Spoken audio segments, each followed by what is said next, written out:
All right, ladies and gents, this is part 2 with John Bartlett from Brentwood Growth. They are a merger and acquisition consulting firm. If you haven't listened to part 1, I suggest you do that first because it's a buildup. And he goes through a bunch of stuff in part 1 that is going to make more sense if you listen to it for part 2. So anyway, we're going to talk on this podcast basically how to get your business ready for sale if you're ready to retire, move on, maybe sell it to your family or kids or something like that. So this is John, guys. This is a good conversation. Let's go. HVAC Know-It-All podcast. I'm your host, Gary McCreadie. As an HVAC contractor, we need to be insured, and it makes a lot of sense to have the same insurance company look after all our needs. Lambert Insurance Services has been protecting HVAC contractors since 2009. From general liability to workers' comp, bonding, commercial auto, and more, they've got you covered. Call Lambert Insurance Services for a free quote at 801-937-7030. No, I totally agree with you. And the processes in the head of the business owner doesn't necessarily help the sale of the business. And I know that speaking with other business owners that have sold, sometimes they stay on for a year or two. They do. Maybe so the new person in charge can extract those processes from the owner's head and get them on paper. I don't know. Maybe that's part of it why they stay on, right? But Well, that and there are all sorts of different ways that the transaction can be structured. Part of it has to do with what the owner's objectives are and what their plans are, post-sale. And part of it has to do with, how the new owner buyer wants to run the business and needs to run the business. And if it's a 65-year owner that's going to move to Florida and play with the grandkids, and he wants to be in Florida in a year, then obviously the new buyer needs a little bit of time to bring a general manager in or to train a general manager up to be able to run the business when the owner leaves. And so and this is where this is where buyers or sellers need to be clear in terms of what their desires and what their expectations are in terms of transaction structure and in terms of transition timeline. Mm-hmm. And this is where this needs to be communicated to buyers so that everyone can do the best job of matching what each other's expectations are. We've talked about how to bring your business up to get ready for a sale, but let's talk about now. We have a business owner. They are ready to sell the business. So let's talk about maybe the process that someone would go through in order to do this. I mean, I know there's people out there that help with this, and you're one of those people. So what is the step? Let's say I'm 60 years old, 65, whatever age I am. I've had enough. I want to sell my business. I want to sail off into the sunset and retire. What are my steps? Well, the first thing we got to do is we need to get the financials from you. We need to get an NDA in place. We need to get the financials from you. We need to do a valuation as to what we think the business is worth. Okay.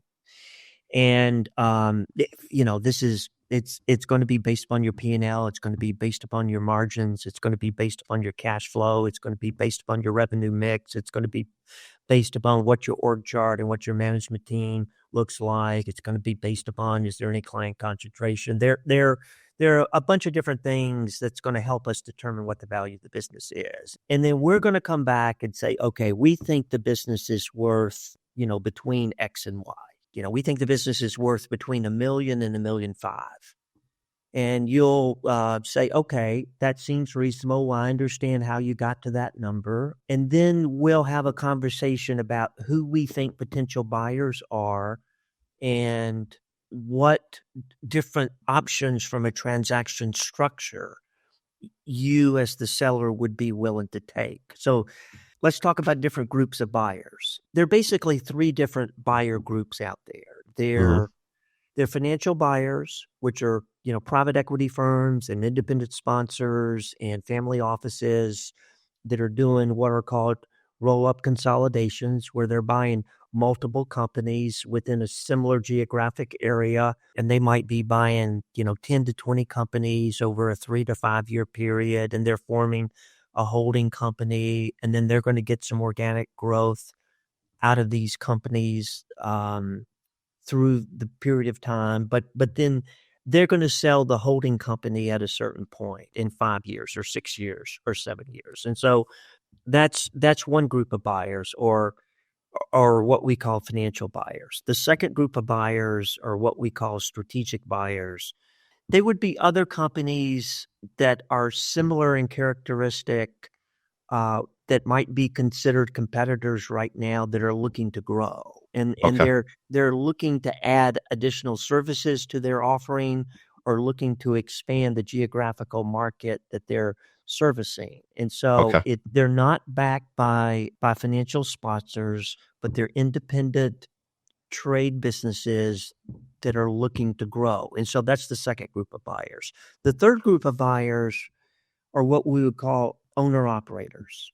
This is a younger version of probably the existing owner. And so if the existing owner is 65, this is a 35-year-old version of him. It's a guy that's in the trades, that is tired of working for someone else, that wants to own their own business.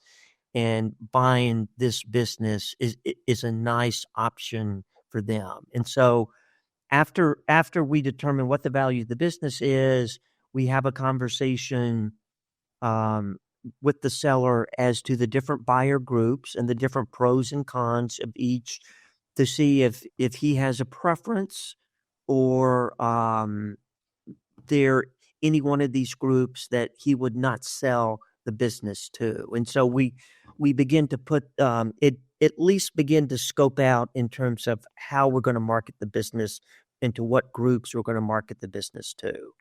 The next thing we would do is talk about transaction structures. Okay.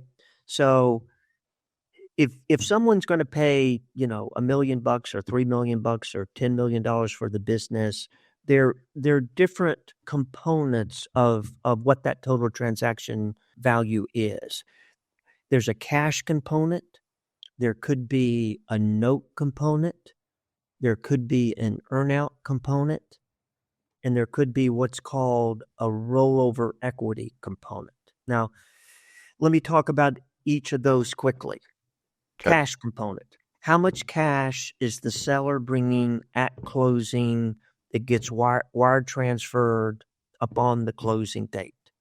This could be 50% of the transaction value. This could be 100% of the transaction value. And so the cash component is obviously very critical, because that's tangible and that's real, and that happens day one. The second component is a seller note.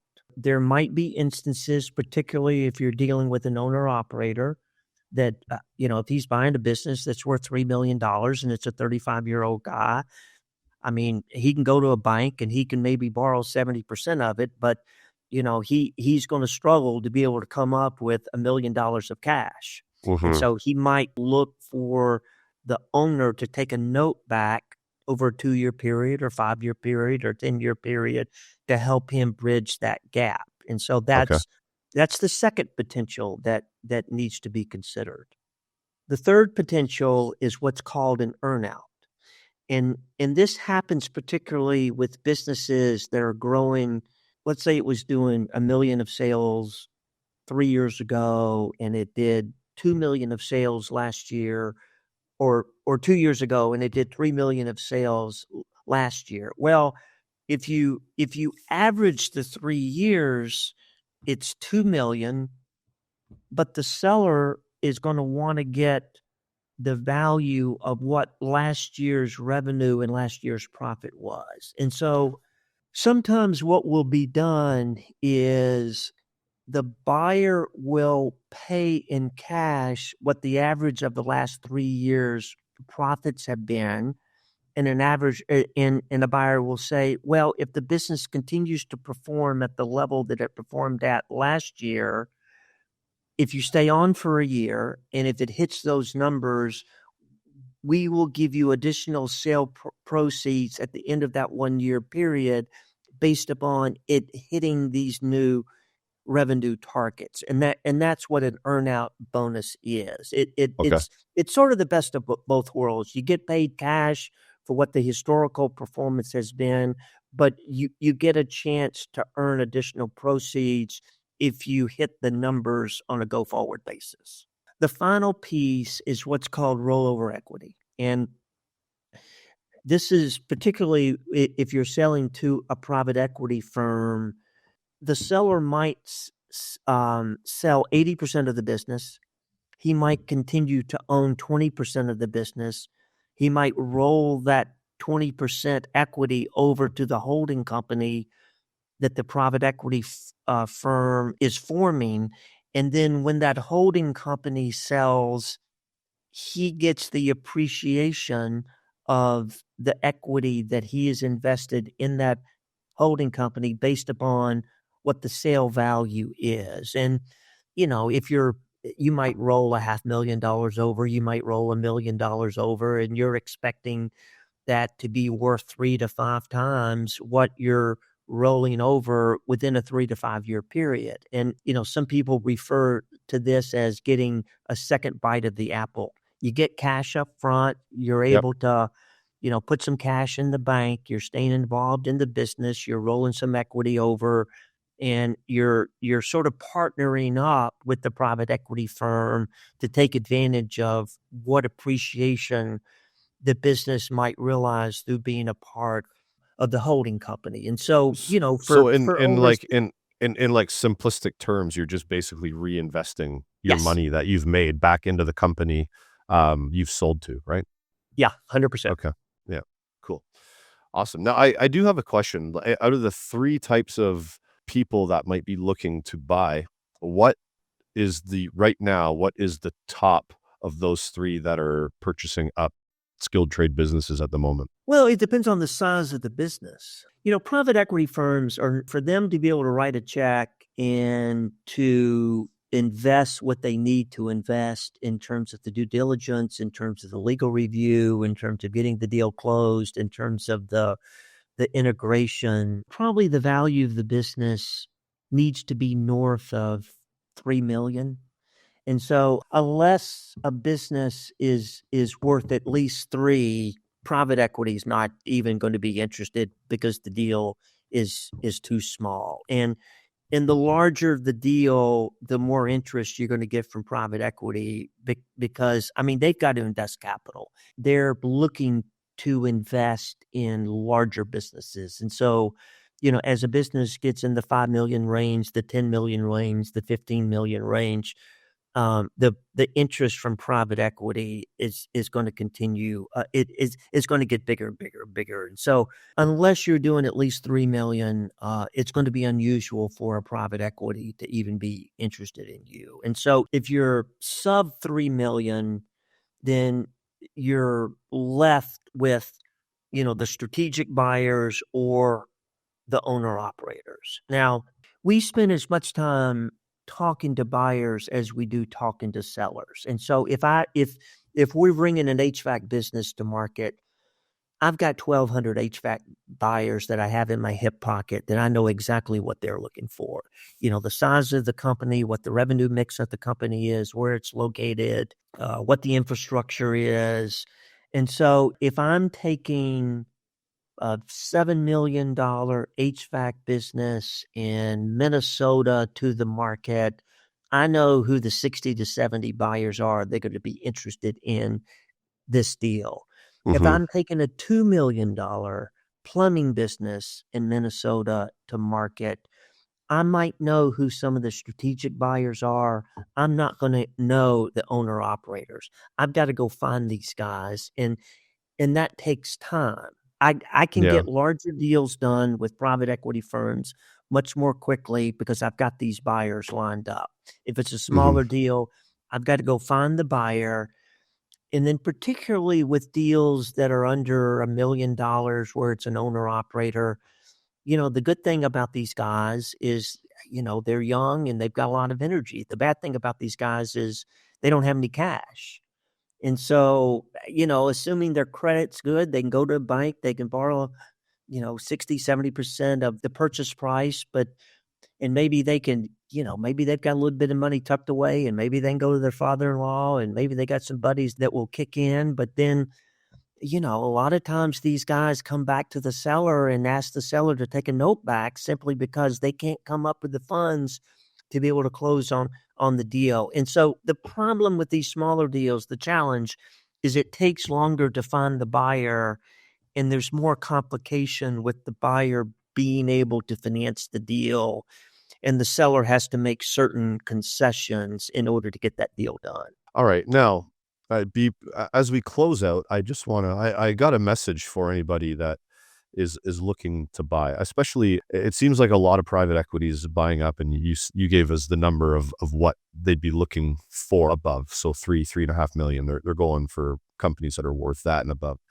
Now, my message to private equity, I guess, entities that are looking to buy is let's make sure that we're training technically sound technicians. Now, you're not involved in the trade yourself, and I see this from a frontline level, right? We have technicians, especially in residential, that go into homes, and they are not technically trained on how to find actual problems and create actual solutions. They're Mhm. trained to go in, and if there's some minor issues with a 11-year-old furnace, it's straight up, let's replace that. We can replace Mhm. that tomorrow, and they get commission on it. And that Mhm. seems to be the way of the world these days. But I wrote a bit of a little article a couple weeks ago, threw it on my website about things that we can do that can create even more revenue and income for the company, but are legit ways to do so. I mean, if you're technically trained and technically sound, you can go through a system with a fine tooth comb and probably find 5 to 10 issues within a home, within a home's envelope, within the HVAC system that currently sits there. And we can use tools. There's smart tools. We can use different methods to prove to the client that this is an actual problem.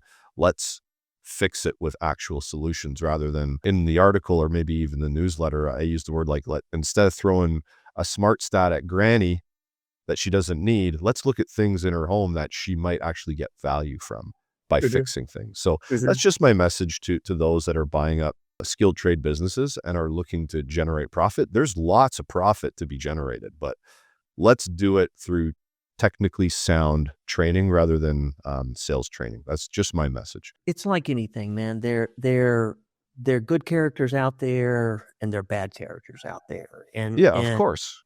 private equity, there's no mistake as to what their objective is. They raise their money from investors, and they're buying these businesses and forming these holding companies in order to make money for their investors.